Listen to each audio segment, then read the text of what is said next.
Boa noite, amadas. Jesus amado, eu fui recebida aqui com um café bem gostoso. Vocês comeram algo em casa? Boa noite, amadas. Paz seja convosco, amém?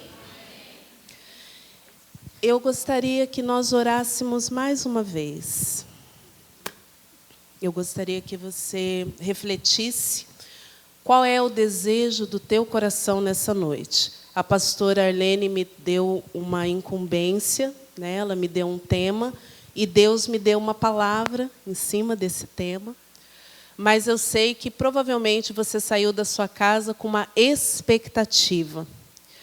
Amadas, graças a Deus, Deus me deu a graça de ter todos esses conhecimentos, mas eu sou apenas a Genilda. Eu sou apenas serva de Deus. Então, que a sua expectativa esteja no Senhor e que Ele possa trazer para você a resposta que você precisa nessa noite. Senhor, Abba, muito obrigada, porque nós estamos aqui. Senhor, enche este ambiente com a Tua glória. Senhor, traz sobre nós agora a revelação da Tua palavra, porque a Tua palavra pode libertar, pode mudar, pode transformar qualquer quadro que esteja aqui nesta noite. Seja, Senhor, algo muito antigo ou muito recente. Seja talvez algo que nós não entendamos, mas o Senhor pode jogar luz. Espírito Santo, fala conosco. Que eu não fale nem a mais e nem a menos daquilo que o Senhor colocou no meu coração nesta noite. É o que eu oro e te agradeço. Em nome de Jesus. Amém. Amém. Amadas, meu pai pediu para eu ser bem didática, primeiramente. Então, eu dividi a palavra que eu vou trazer nessa noite em 3 partes. A primeira parte eu quero explicar para vocês de uma forma didática, sem muita, assim, me aprofundar muito de uma forma muito de conhecimento, mas de uma forma mais assim que você entenda o que é depressão e ansiedade.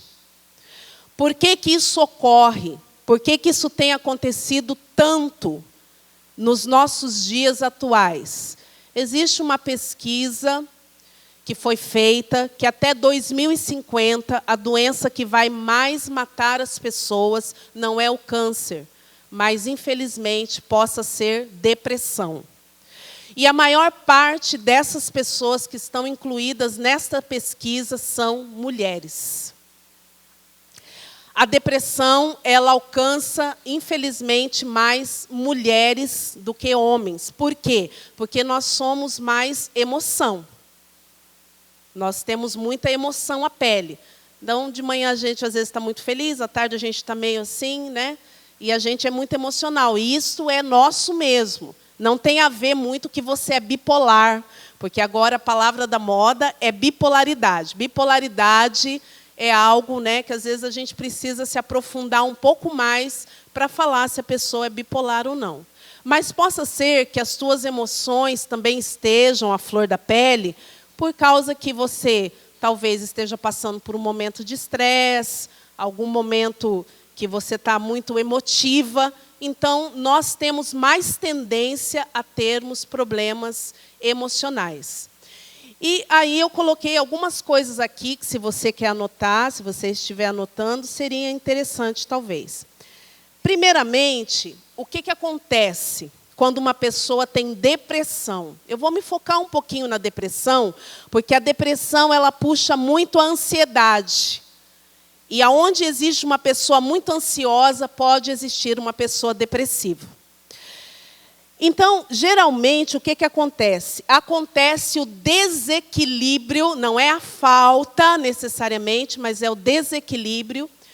Eu especifiquei aqui 3 neurotransmissores que eu acredito que sejam mais importantes. Possa ser que existam outros também que acabam englobando isso.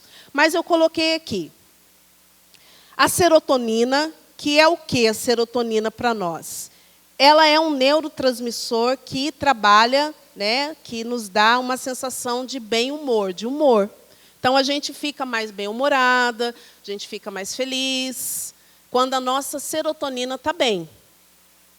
Temos também mais um neurotransmissor que pode estar desequilibrado, que seria qual? A noradrenalina, que age o quê? Em manter as funções do nosso nível sanguíneo normal. Meninas, eu peguei uma gripe, então às vezes a minha voz vai dar umas falhadinhas, mas tranquilo, tá? Se vocês não estiverem entendendo alguma coisa, eu falo de novo. E chamo todo mundo de menina, é um hábito, ok? Nós somos meninas mesmo, então, né, estamos em casa. E temos mais um hormônio também, que às vezes, por ele estar em desequilíbrio, isso acontece, que é a dopamina, que é o quê? É o hormônio da recompensa e do prazer. Sabe quando você vai naquela loja, que deve ser só eu que vou, né? E você vai naquela loja, e você vê aquele sapato maravilhoso, que você, claro que você está precisando, né? E aí você compra, não dá uma sensação de prazer, menina? A gente não fica feliz?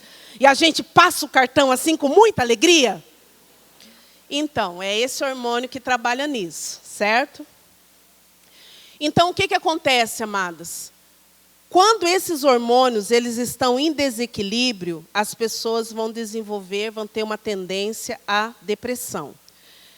E eu marquei aqui algumas coisas que possa ser que a pessoa desenvolva num quadro depressivo.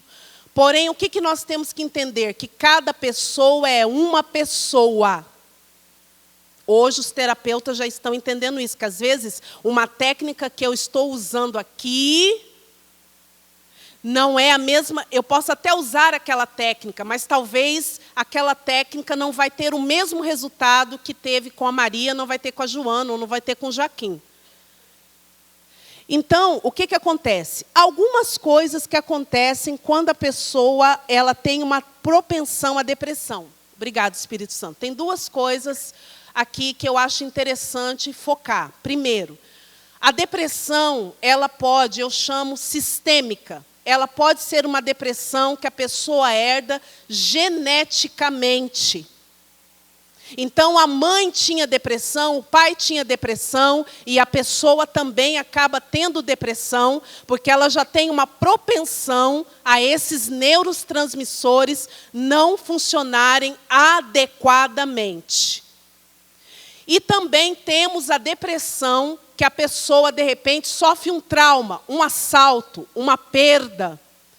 Então, aquele ápice do susto, daquilo que ela passa, começa a fazer com que ela tenha, os neurotransmissores dela começam a baixar e ela começa a desenvolver a depressão. Por isso, amadas e amados que estão aqui nessa noite, algo que eu quero deixar bem claro para vocês. Deus criou a medicina. Amém? Então, não é feio se você está passando por um quadro depressivo. Quem, pastora Genilda, que diagnostica isso? O psiquiatra. Você vai precisar ir no psiquiatra, ele vai diagnosticar o que você está passando, ele vai te dar um remédio adequado. Se ele te der um remédio é porque ele está vendo que os seus neurotransmissores não estão funcionando adequadamente. Você vai tomar o remédio para o resto da vida? Não, eu sou a prova real. Porque há 12 anos atrás eu fui estudar psicologia, porque eu já era pastora, eu já pregava nos encontros com Deus, mas eu tive depressão profunda, síndrome do pânico e labirintite aguda. As 3 coisas de uma vez só. Eu tomava 4 medicações controladas. E eu quis entender por que eu tive isso. Mas eu fui para um tratamento, porque eu vou abordar isso aqui depois, na pregação, que Deus nos cura em 3 níveis. Então, você precisa respeitar o seu corpo. Se ele não está funcionando bem, você vai precisar ir ao médico. Isso não é pecado. Eu quero desmistificar isso esta noite. Não é pecado. Pecado é você não se cuidar adequadamente. Então, você vai ir no psiquiatra e ele vai diagnosticar. Então, amada, geralmente as pessoas que sofrem depressão, elas sentem um pouco de ansiedade, porque ela começa a sentir um mal-estar, é uma coisa ruim dentro dela, ela não sabe o que é, então ela sente um pouco de ansiedade. A autoestima dela geralmente está baixa. Então já vamos fazer um exercício aqui para a nossa autoestima levantar. Eu quero que você olhe aí para essa pessoa linda que está do seu lado. Gente, isso é rápido, rápido. E diga uma palavra maravilhosa para ela, gente. Ou para ele, né? Porque possa ser que você está do lado dele. Ah, agora sim. Ah, gostei. Muito bem. Tá, gente, já tá bom. Vocês gostaram, né? Geralmente, a pessoa, ela está num quadro de baixa estima. Então, ela se vê feia, ela se vê gorda, ela não gosta do que ela vê no espelho, ela começa a se menosprezar. Isso é um indício de depressão. Outro indício é a compulsão alimentar.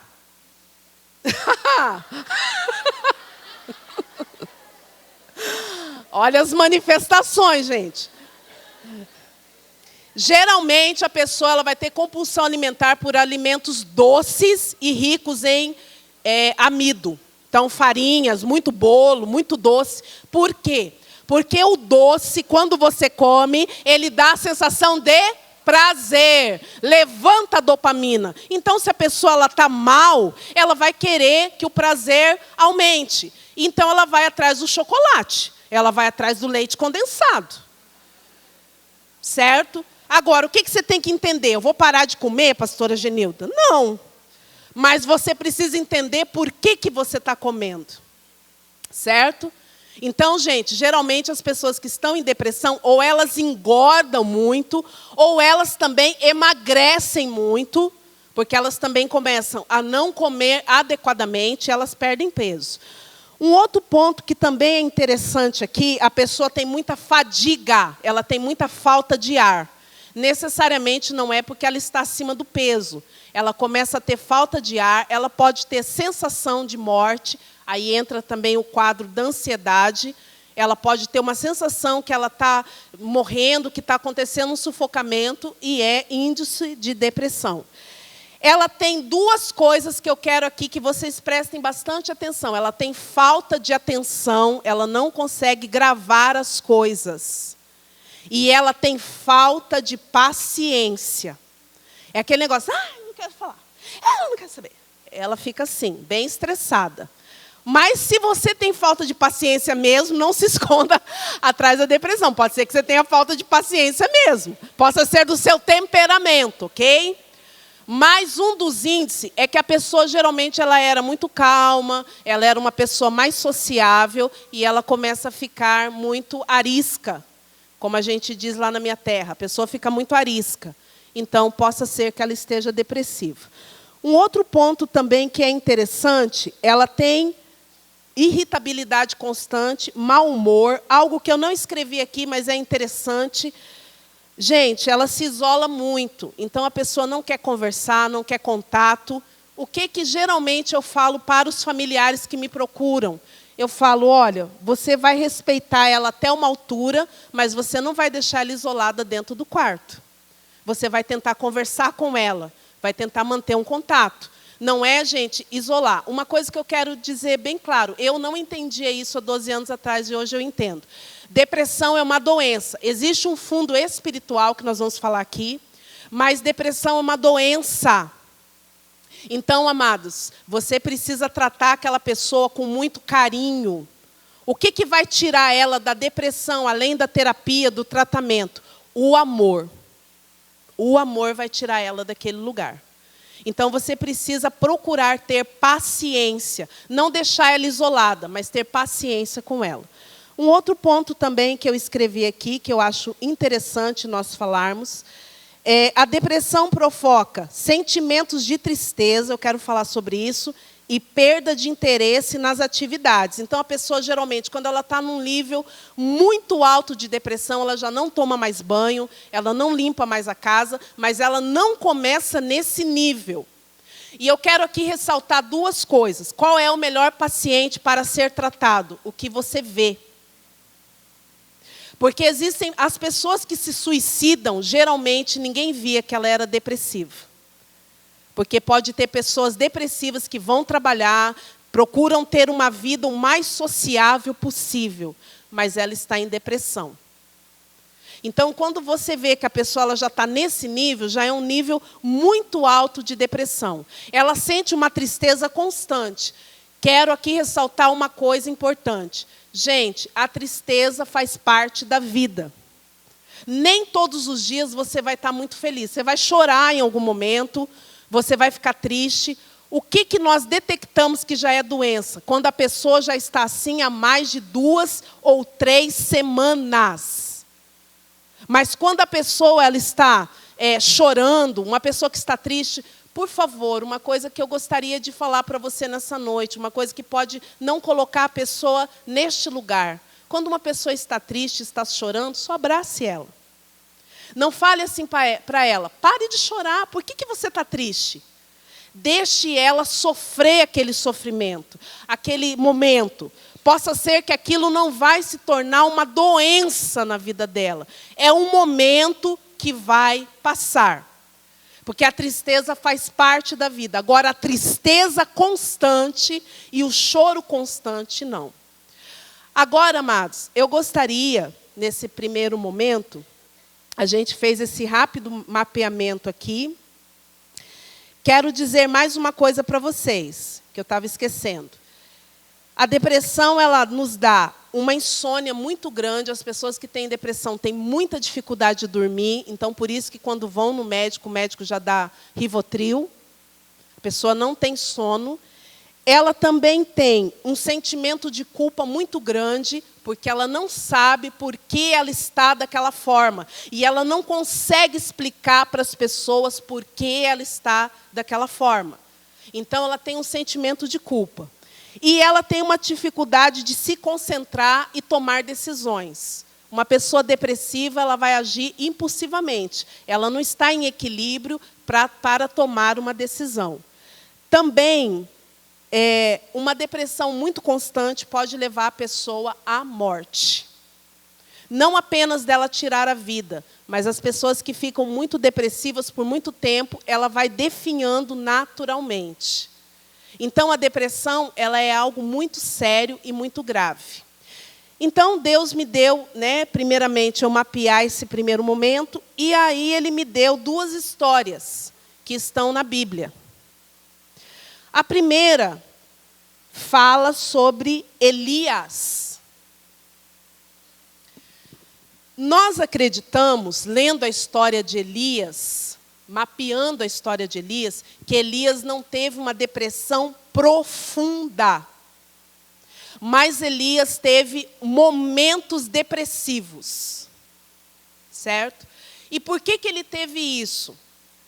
Ele era um profeta em uma época que o rei Acabe tinha casado com Jezabel, que adorava os profetas de Baal.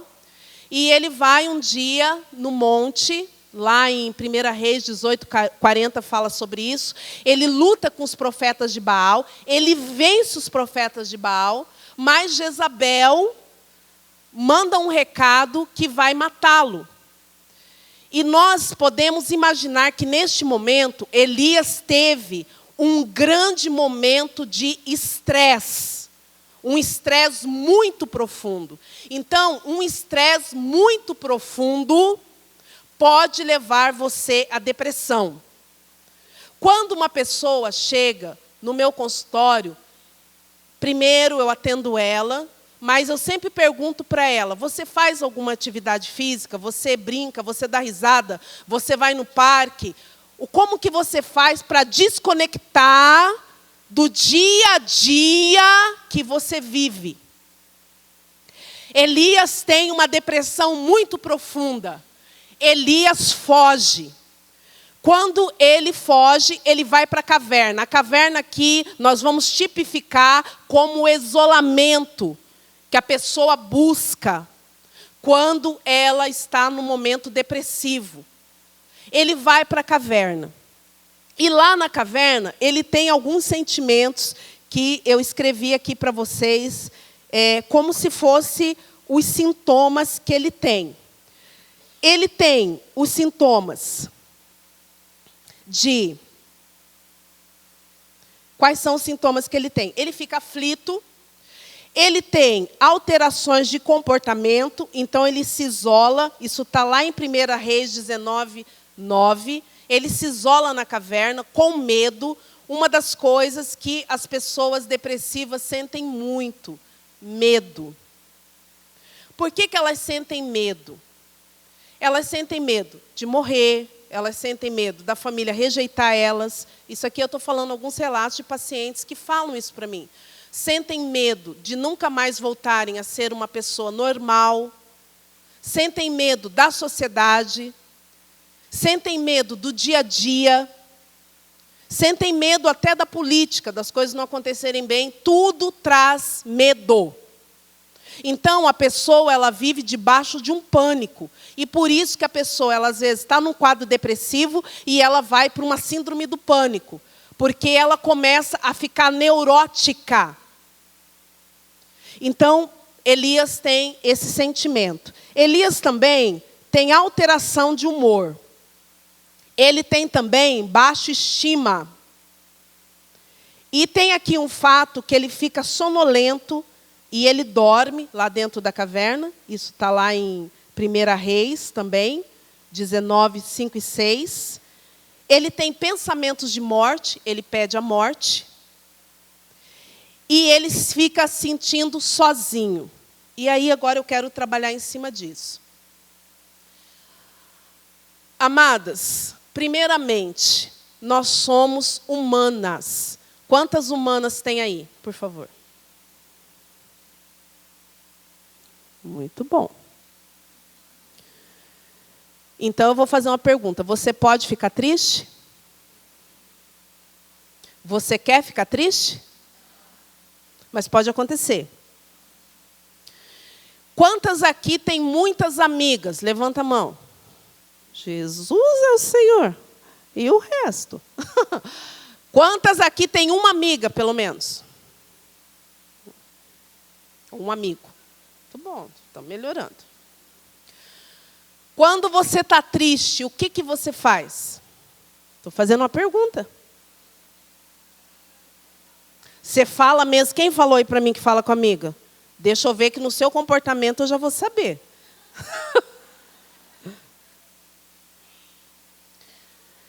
Gente, como que Elias saiu da depressão? Elias ficou lá dentro da caverna, triste. Isolado.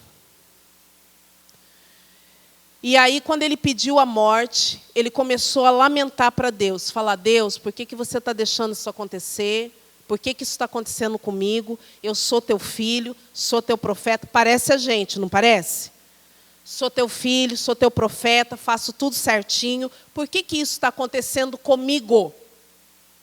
Mas quando Elias estava falando, ele estava desabafando as emoções dele.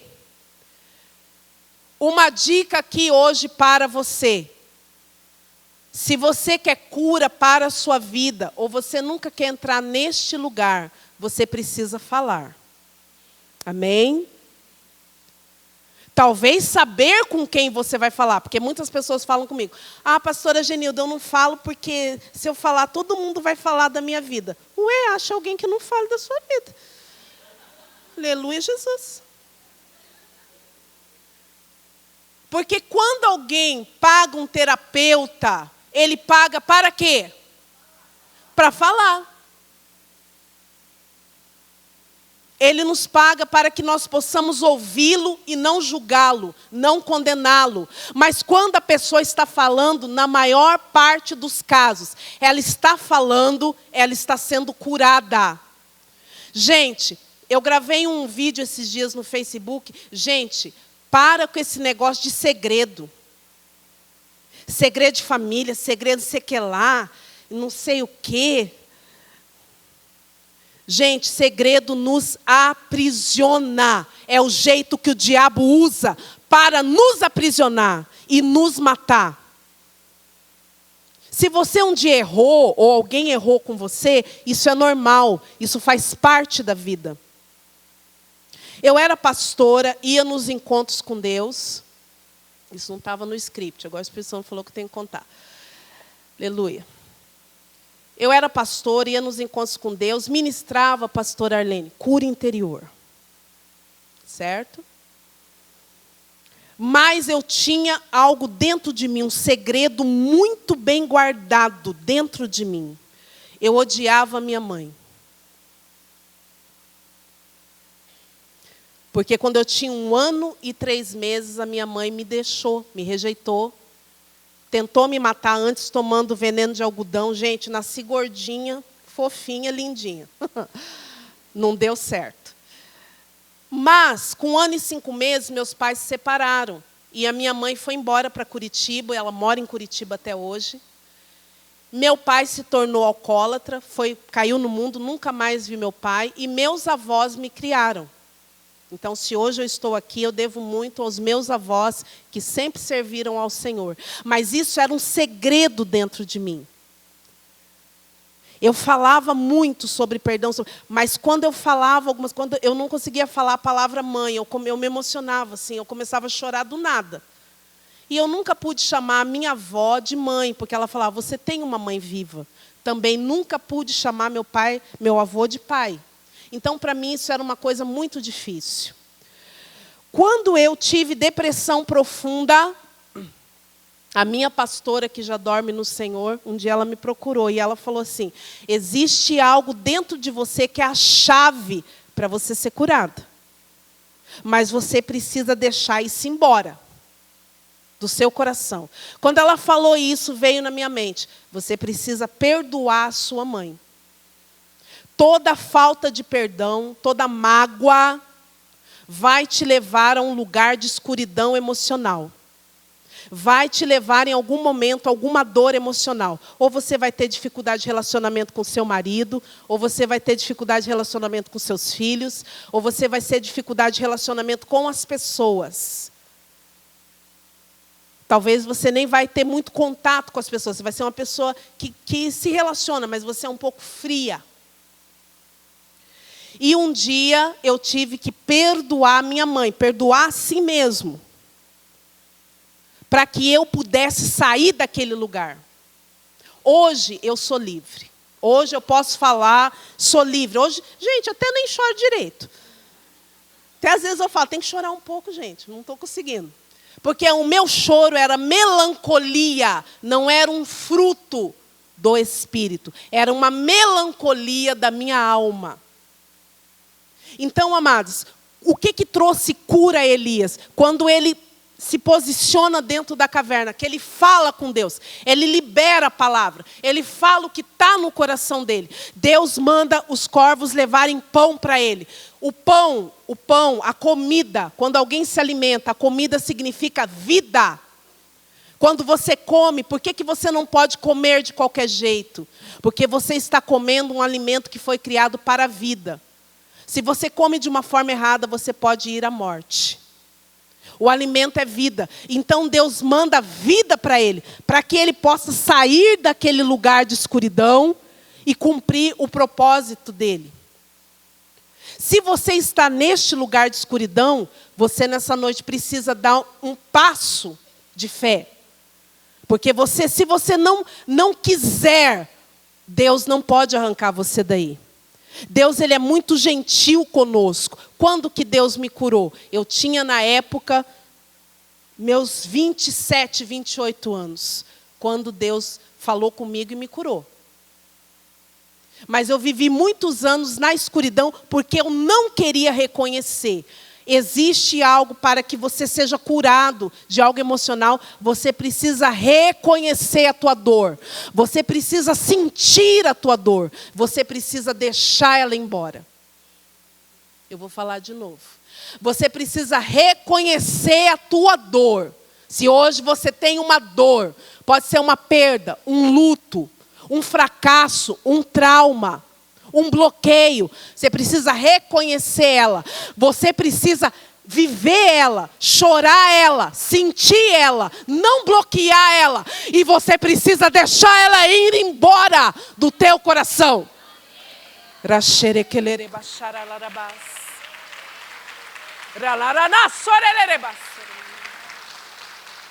Porque se você ficar presa a isso, você não vai fluir. E é o que o inimigo quer que você faça. Deus não, o inimigo quer que você fique paralisada nesse momento, nessa história, neste contexto, nesta dor, neste fracasso. Gente, existem pessoas que chegam no meu consultório que já viveram algo há 10 anos atrás, mas ele conta como se fosse muito real. É como se pudesse tocar aquilo, mas aquilo já passou há 10 anos atrás. A pessoa ainda está lá há 10 anos atrás. Quero pincelar rapidamente aqui mais um tópico, porque eu ainda quero orar com vocês. E o relógio está indo. Estou olhando. Ele está olhando para mim. Agora eu quero falar uma outra coisa, que quando eu falei assim, o Senhor falou, eu falei, Senhor, nunca tinha visto nesse contexto. O Senhor falou, então, Genilda, interessante, né? Porque a palavra se renova sempre. Gente, teve uma moça na Bíblia, uma mulher, que ela, se a gente olhar assim, quantas meninas prendadas tem aqui nessa noite? Meu Deus! Oh, glória! Aleluia, Jesus! Então, se a gente olhar nesse contexto, a Marta era prendada, gente. A Marta lá da história da Marta e da Maria, ela era prendada, não era, pastora? Porque a menina recebeu Jesus, a menina está lá, deixa eu vir um pouco para cá, né?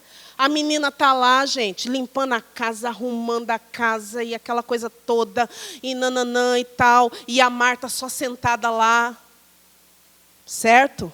A Maria só sentada lá.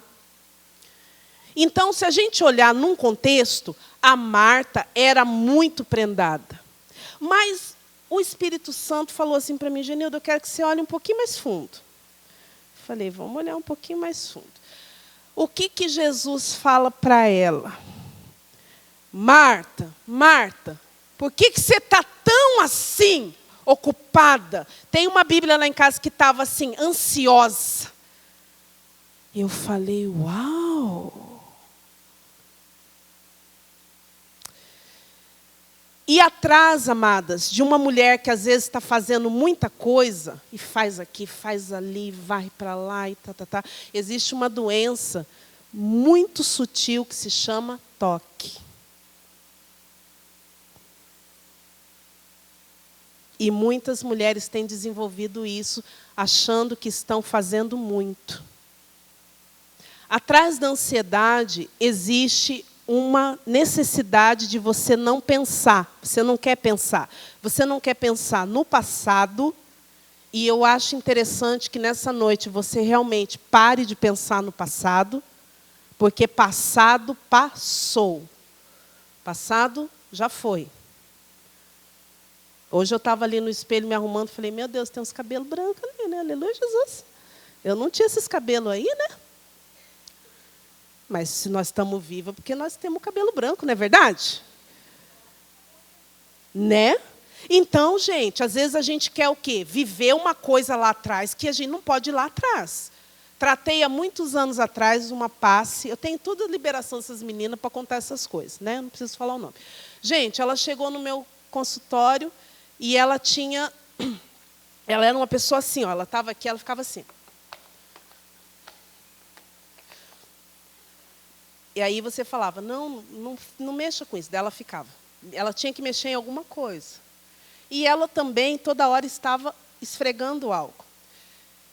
E aí, um dia, ela falou assim para mim, eu tenho uma coisa muito interessante eu guardo, eu compro, eu vou na loja, compro tecidos, eu já tenho tecidos de 20 anos guardado. Eu compro tecidos, mas eu não uso. Eu deixo guardado, eu tenho um baú de tecido. E tenho roupa de quando eu tinha 12, 13 anos. E eu fiquei ali, e, gente, eu sempre chamo o Espírito Santo para me ajudar, porque existe um lugar no ser humano que o nosso conhecimento não vai, só Deus pode ir. E Deus falou assim para mim, ela quer voltar atrás, ela quer voltar a ser jovem, porque ela sofreu muito na vida, mas ela não pode mais voltar atrás, ela tem que andar para frente. Ela está perdendo o presente. Então, trabalhando assim, hoje ela é uma mulher normal, ela trabalha na igreja, ela é uma mulher que consegue deixar isso aqui, não consegui lavar a louça hoje. Gente, vocês não conseguiram lavar a louça hoje, gente? Deixa a louça lá, gente. Lava a louça amanhã. Jesus amado. Ou pede para o marido lavar a louça. Marido, você me ama? Aí ele vai falar, sabes que eu te amo. Lave a louça, por favor, essa noite. Gente, curta um pouquinho o seu presente. Então, a ansiedade, pincelando bem rápido aqui. Ansiedade é um aceleramento da mente que ela quer ou não viver os traumas passados, os bloqueios passados, então ela começa a acelerar muito. E também ela quer estar no futuro. E aí nós temos um texto que eu acho maravilhoso, que está em Tiago 1,7, que eu vou ler aqui. Lançando sobre ele toda a vossa ansiedade, porque ele tem cuidado de vós. Lançando sobre ele toda a vossa ansiedade, porque ele tem cuidado de vós. Então, a primeira coisa que eu quero que vocês entendam nessa noite, não podemos mais voltar atrás. Não tem mais como você não falar aquela palavra, não tem mais como, se você foi assaltada, não ser assaltada, não tem mais como você não sofrer aquele trauma que você sofreu, aquela tristeza que você sofreu, aquela agonia que você sofreu. Só que, gente, uma coisa boa. E vamos se alegrar agora, gente. Vamos fazer uma coisa de alegria, de alegria. Gente, nós estamos no presente. Mas, gente,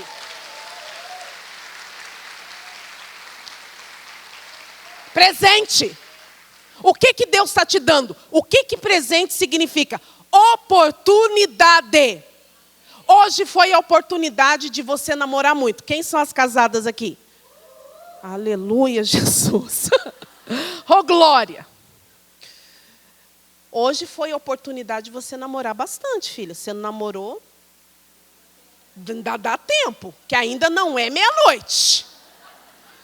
Nós ainda não viramos abóbora. Aleluia, Jesus. Só que às vezes, o que nós fazemos? Não, amanhã meu casamento vai ser melhor. Amanhã eu vou ser uma mãe melhor. Amanhã eu vou ser uma amiga melhor. Amanhã eu vou ser uma pastora melhor. Amanhã eu vou estar aqui engajada nas coisas da igreja. Amanhã, que é a tal da segunda-feira, eu vou entrar na dieta. Isso daí é a maior sabotação de dieta que existe. Porque a segunda-feira é um jeito de você bloquear que amanhã você não vai fazer mesmo. Porque se você vai fazer a dieta, você já começa hoje. Não é verdade? Então, amados, nós não podemos viver no amanhã. O amanhã é um aceleramento de você querer saber o que vai acontecer amanhã. Nós não temos controle de nada. Pode ser um choque para você, mas você não tem controle da sua vida. Você não sabe o que vai acontecer daqui 5 minutos. Nós não temos controle de nada, então nós não podemos estar no amanhã. O que nós temos de presente, o que Deus quis dizer quando Deus falou, olha os lírios que estão lá, e eles estão lá, e eles não se preocupam, foi: viva hoje. Hoje é o dia que Deus está te dando. Hoje é o dia de você se alegrar. Hoje é o dia de você rir. Hoje é o dia de você brincar. Hoje é o dia de você estar na presença de Deus. Hoje é o dia de você se amar. Mas as pessoas ficam no amanhã. Amanhã eu vou ser melhor. Você pode ser melhor hoje. Amanhã eu vou fazer diferente. Faça hoje.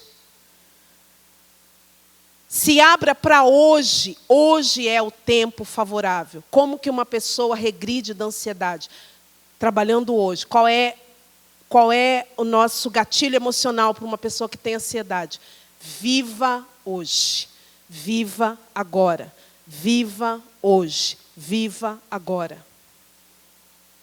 Porque ela precisa sair lá de trás, da onde ela ficou paralisada, e ela não pode ficar pensando no amanhã e como será.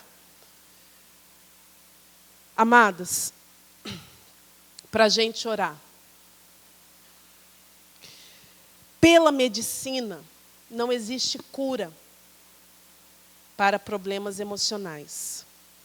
A pessoa vai precisar, eu conheço pessoas que fez terapia 10 anos. Eu sou uma terapeuta meio maluca.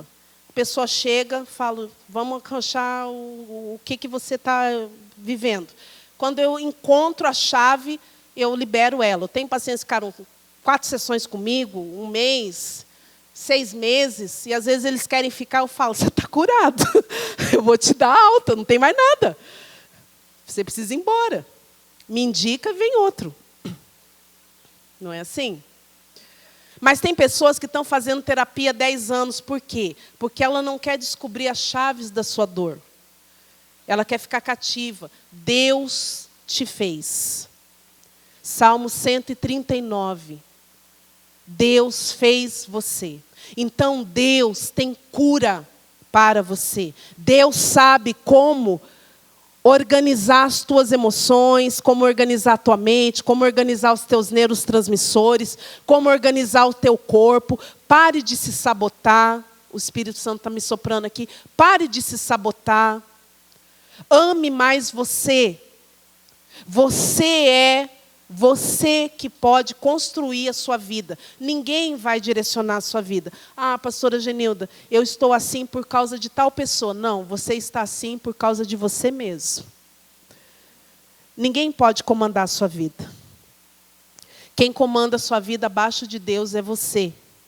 Mas você precisa querer e você precisa crer que Deus pode fazer todas as coisas na sua vida.